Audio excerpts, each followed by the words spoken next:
Welcome everyone. നമ്മൾ first chapter പഠിച്ചുകൊണ്ടിരിക്കുന്നത്. ഇന്ന് നമ്മൾ പഠിക്കാൻ പോകുന്നത് അതിലെ കപ്പാസിറ്റർ ആൻഡ് കപ്പാസിറ്റൻസ് എന്ന പോർഷനാണ്. അതിൽ ആദ്യം നമുക്ക് കപ്പാസിറ്റർ എന്താണെന്ന് നോക്കാം.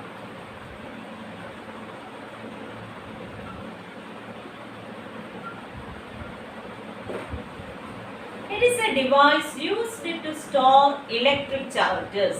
ഇലക്ട്രിക് ചാർജുകളെ സ്റ്റോർ ചെയ്ത് വെക്കാൻ ഉപയോഗിക്കുന്ന ഡിവൈസിനെ വിളിക്കുന്ന പേരാണ് capacitor. It consist of two oppositely charged conductors. അതായത് രണ്ട് ഓപ്പോസിറ്റ് ചാർജ് ഉള്ള കണ്ടക്ടേഴ്സ് ഉണ്ട്.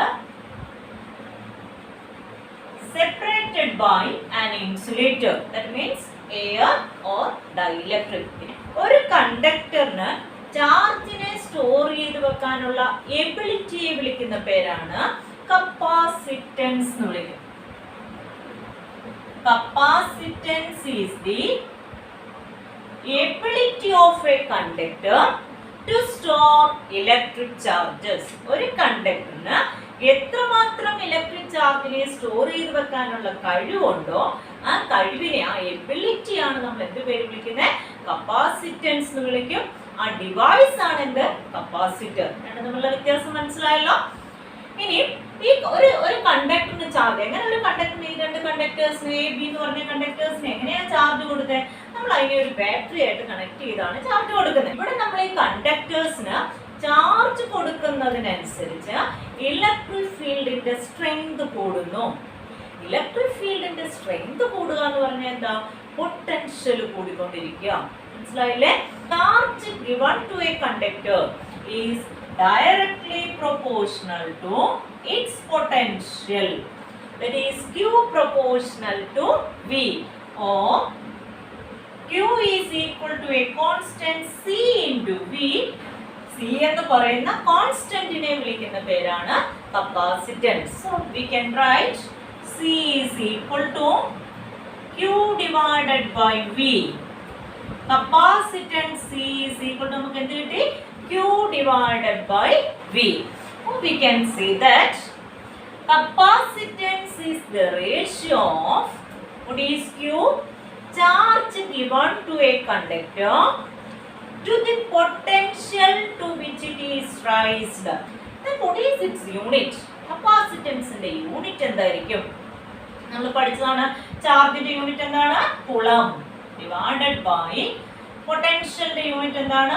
വോൾട്ട് അല്ലേ? So the unit of capacitance is coulomb per volt, or it is farad, represented as capital F. മനസ്സിലായോ? അപ്പോൾ ഫാരഡ് ആണ് എന്തിന്റെ യൂണിറ്റ്? കപ്പാസിറ്റൻസിന്റെ യൂണിറ്റ്. ശരിയാണല്ലോ? നമ്മളിപ്പോ പറഞ്ഞു capacitance C is equal to എന്താണെന്ന് പറഞ്ഞേ? Q by V അല്ലേ? അങ്ങനെയാണെങ്കിൽ എപ്പോഴാണ് കപ്പാസിറ്റൻസ് 1 ഫാരഡ് ആകുന്നത്? 1 കൂളം ചാർജ് ആണ് ഒരു കണ്ടക്ടറിന് കൊടുക്കുന്നതെങ്കിൽ അതിന്റെ പൊട്ടൻഷ്യൽ എത്ര ഇൻക്രീസ് ചെയ്യണം? 1 വോൾട്ട് ഇൻക്രീസ് ചെയ്താൽ we can say that the capacitance of the capacitor is 1 farad. മനസ്സിലായോ? If 1 coulomb charge given to a conductor rises its potential by 1 volt, the capacitance of the capacitor is 1 farad. ഇത്രയും കാര്യങ്ങൾ മനസ്സിലായോ? അപ്പോൾ capacitor എന്ന് പറഞ്ഞാൽ എന്തായിരുന്നു? Capacitor എന്ന് പറഞ്ഞാൽ it is a device used to store electric charges. Electric ചാർജിനെ സ്റ്റോർ ചെയ്ത് വെക്കുന്ന ഡിവൈസ് ആണ് കപ്പാസിറ്റർ. അങ്ങനെ ചാർജിനെ സ്റ്റോർ ചെയ്ത് വെക്കാനുള്ള ഒരു കണ്ടക്ടറിന്റെ എബിലിറ്റിയെ വിളിക്കുന്ന പേരാണ് കപ്പാസിറ്റൻസ്. മനസ്സിലായല്ലോ? കപ്പാസിറ്റൻസിന്റെ യൂണിറ്റ് എന്തായിരിക്കും? ഫാരഡ് ആയിരിക്കും. അടുത്തത്, what is the principle of a capacitor?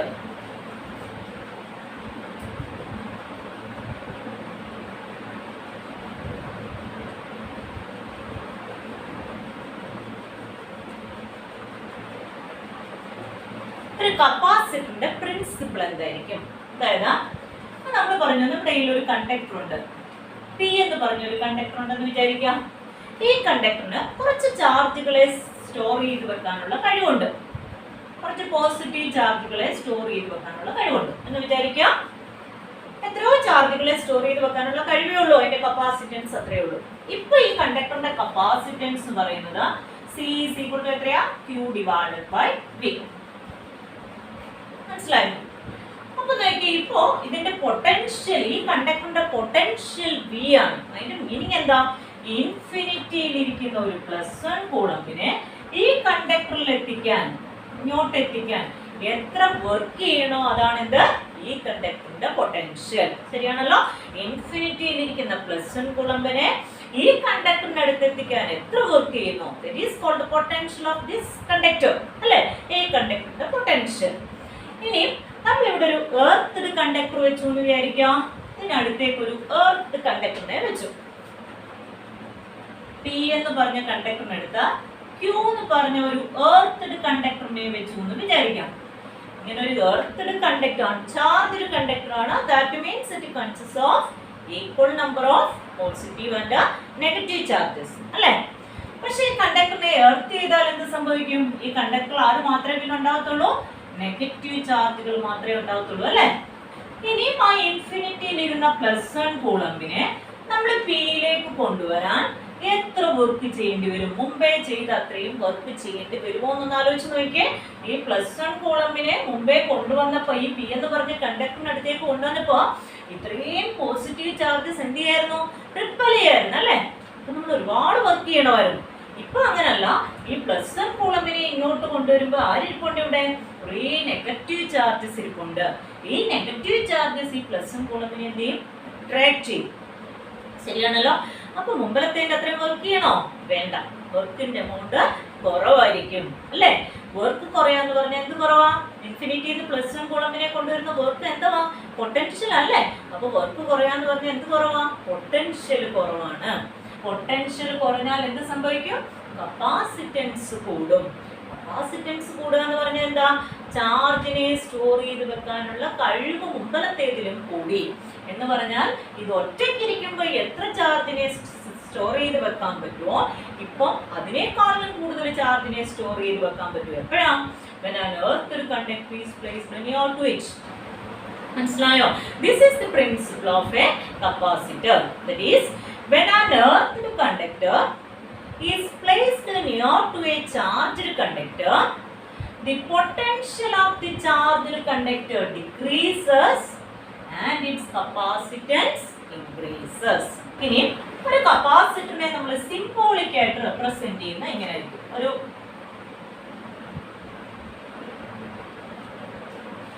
Fixed value ഉള്ള കപ്പാസിറ്ററിനെ നമ്മൾ സിംബോളിക് ആയിട്ട് ഇങ്ങനെ റെപ്രസെന്റ് ചെയ്യും. അടുത്ത നമ്മൾ പഠിക്കാൻ പോകുന്നത് dielectric strength.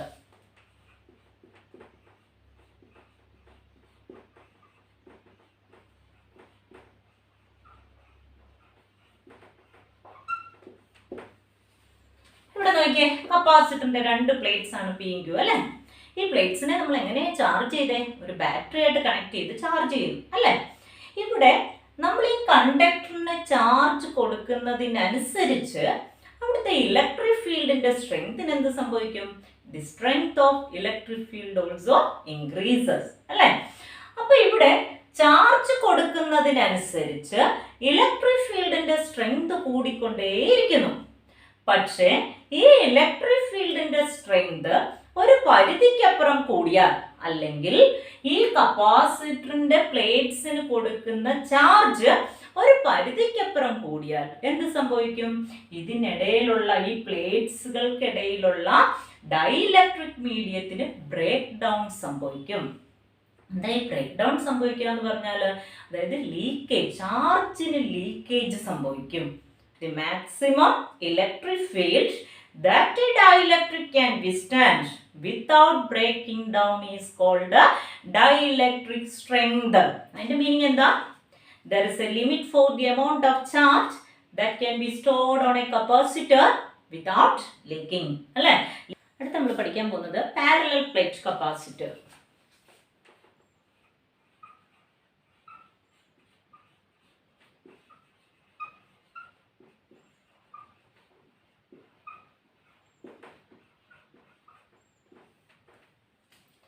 Parallel plate capacitor consists of 2 parallel conducting plates separated by a small distance d.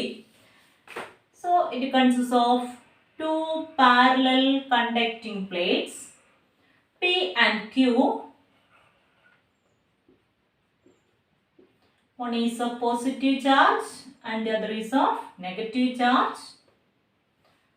And let A be the area cross section of each plate and D is the distance between the plates. ഈ രണ്ട് പ്ലേറ്റ്സിനിടയ്ക്കുള്ള distance D. And let sigma coulomb per meter square is its charge density, surface charge density. That means in unit area it consists of sigma number of charges. അല്ലേ? Unit ഏരിയയിൽ എത്ര number of charges ഇരിപ്പുണ്ട്? Sigma number of charges ഇരിപ്പുണ്ട്. മനസ്സിലായല്ലോ? നമുക്ക് ഇതിന്റെ capacitance ഒന്ന് കണ്ടുപിടിക്കണം. കപ്പാസിറ്റൻസ് കണ്ടുപിടിക്കാനുള്ള ഇക്വേഷൻ എന്തുവാ? C is equal to Q by V ആണല്ലോ.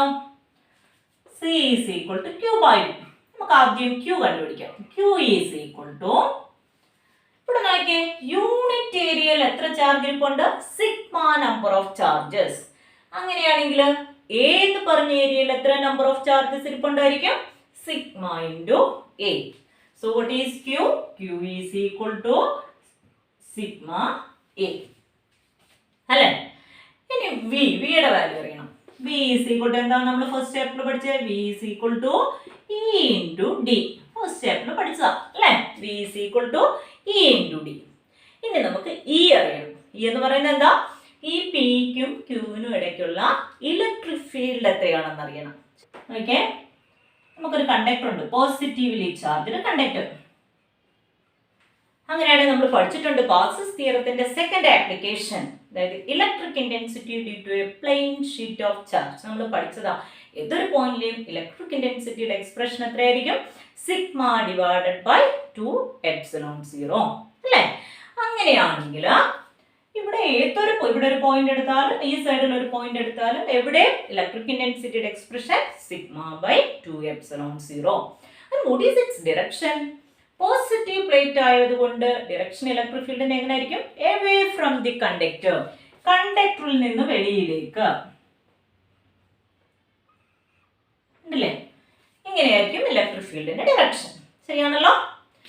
ഇനി ഇത് P എന്ന് പറഞ്ഞ കണ്ടക്ടർ, ഇനി Q എന്ന് പറഞ്ഞ കണ്ടക്ടർ ഇവിടെ ഇരിക്കുന്നു. ഇത് നെഗറ്റീവ് പ്ലേറ്റ് ഉള്ള കണ്ടക്ടർ. ഈ നെഗറ്റീവ് പ്ലേറ്റ് ഉള്ള കണ്ടക്ടർ കാരണം ഇലക്ട്രിക് ഇന്റൻസിറ്റി എത്ര തന്നെയാണ് നമ്മൾ പഠിച്ചത്? Sigma divided by 2 epsilon 0. And what is its direction? It is a negative conductor. So the direction of electric field is towards the conductor. കണ്ടക്ടറിന് അടുത്തേക്ക് ഉണ്ടല്ലേ? കണ്ടക്ടറിലേക്ക് വരണം. ആരോമാർക്ക് ശ്രദ്ധിച്ചോണം, കണ്ടക്ടറിലേക്ക്. മറ്റേത് കണ്ടക്ടറിൽ നിന്ന് പുറത്തേക്ക്. ഇതങ്ങനല്ല, കണ്ടക്ടറിന് അടുത്തേക്ക്. വ്യത്യാസം മനസ്സിലായല്ലോ? അപ്പൊ നോക്കിയേ, ഇവിടെ ഒരു പോയിന്റ് കൺസിഡർ ചെയ്താൽ, അതായത് പിയുടെ ലെഫ്റ്റ് സൈഡിൽ ഒരു പോയിന്റ് കൺസിഡർ ചെയ്താൽ റിസൾട്ടന്റ് ഇലക്ട്രിക് ഇന്റൻസിറ്റി എന്ത് വരും? ഡയറക്ഷൻ നോക്കിയേ, ഒന്ന് ലെഫ്റ്റിലോട്ടും മറ്റേതെങ്ങനെ റൈറ്റിലോട്ടും, ഓപ്പോസിറ്റ് ഡയറക്ഷൻ. ശരിയാണല്ലോ? അങ്ങനെയാണ് റിസൾട്ടന്റ് എന്തുവാ? Sigma by 2 epsilon 0. Opposite direction ആയതുകൊണ്ട് സബ്ട്രാക്ട് ചെയ്യണം, minus sigma by 2 epsilon 0. So the resultant is 0. അതേപോലെ തന്നെയാണ് ഈ Q എന്ന് പറഞ്ഞ പ്ലേറ്റിന്റെ റൈറ്റ് സൈഡിലും ഡയറക്ഷൻ നോക്ക്, ഒന്ന് റൈറ്റിലേക്ക് ഒന്ന് ലെഫ്റ്റിലേക്ക്. അങ്ങനെയാണെങ്കിൽ എന്ത് വരും? Sigma by 2 epsilon 0 minus sigma by 2 epsilon 0. What is the answer? 0 അല്ലേ? At any point in between the plates P and Q, P ക്കും Q നും ഇടയ്ക്ക് ഏതൊരു പോയിന്റ് കൺസിഡർ ചെയ്താലും നോക്കിയേ, ഡിറക്ഷൻ നോക്ക്, രണ്ടും റൈറ്റിലേക്ക്, രണ്ടും ഒരേ ഡിറക്ഷൻ. അങ്ങനെയാണ് റിസൾട്ടന്റ് എന്താ വരുന്നത്? Sigma by 2 epsilon 0 plus sigma by 2 epsilon 0. That is equal to sigma by epsilon 0. Half sigma by epsilon 0 plus half sigma by epsilon 0 എത്രയായിരിക്കും? 1 സിഗ്മ ബൈ എപ്സിലോൺ 0 അല്ലേ? അതാണ് സിഗ്മ ബൈ എപ്സിലോൺ 0. നമുക്കിവിടെ എന്താ കിട്ടിയേ? At any point in between two oppositely charged conductors, the electric field is sigma by epsilon 0. അപ്പോൾ ഇവിടെ P ക്കും Q നും ഇടയ്ക്ക് ഏതൊരു പോയിന്റ് കൺസിഡർ ചെയ്താലും ഇലക്ട്രിക് ഫീൽഡിന്റെ സ്ട്രെങ്ത് എത്ര ആയിരിക്കും? Sigma by epsilon 0. അങ്ങനെയാണെങ്കിൽ നമുക്ക് ഇക്ക് പകരം എന്ത് കൊടുക്കാം? V is equal to sigma by epsilon 0 into d അല്ലേ? അപ്പൊ നോക്കിയേ, ഈ ക്യൂവിന്റെ വിയുടെയും വാല്യൂസ്, അതായത് ഇക്വേഷൻ നമ്പർ 2 and 3 എവിടെ സബ്സ്റ്റിറ്റ്യൂട്ട് ചെയ്യാം? 1ൽ സബ്സ്റ്റിറ്റ്യൂട്ട് ചെയ്യാം. Put 2 and 3 in 1 first ഇക്വേഷനിലോട്ട് substitute ചെയ്യാം. എന്ത് കിട്ടുമെന്ന് നോക്കിയേ, C is equal to Q by V. ക്യൂവിന് പകരം എന്ത് കൊടുക്കാം? Sigma A divided by V. വിക്ക് പകരം എന്ത് കൊടുക്കാം? Sigma D by epsilon 0. Cancel ചെയ്തു. So C is equal to ന്യൂമറേറ്ററിൽ പോലോ epsilon 0 A divided by D. The capacitance of a parallel plate capacitor is C is equal to epsilon 0 A divided by D. മനസ്സിലായോ? ഇത് air ആണ്. ഈ രണ്ട് air or vacuum ആണ് പിക്കും ക്യൂവിനും ഇടയിലുള്ള മീഡിയം എങ്കിൽ നമുക്ക് കപ്പാസിറ്റൻസ് എത്ര കിട്ടി? Epsilon 0 A divided by D, where epsilon 0 is the permittivity of free space അല്ലേ? ഇനി ഈ പിക്കും ക്യൂവിനും ഇടയ്ക്ക് ഏതെങ്കിലും ഒരു മീഡിയം ആണെങ്കിൽ what is the capacitance of this parallel plate capacitor? C is equal to epsilon 0 epsilon r A divided by D. മനസ്സിലായില്ലേ? അപ്പൊ നോക്കിയേ, on which factors the capacitance of a parallel plate capacitor depends? The capacitance of a capacitor depends on ഒന്ന് എന്താ?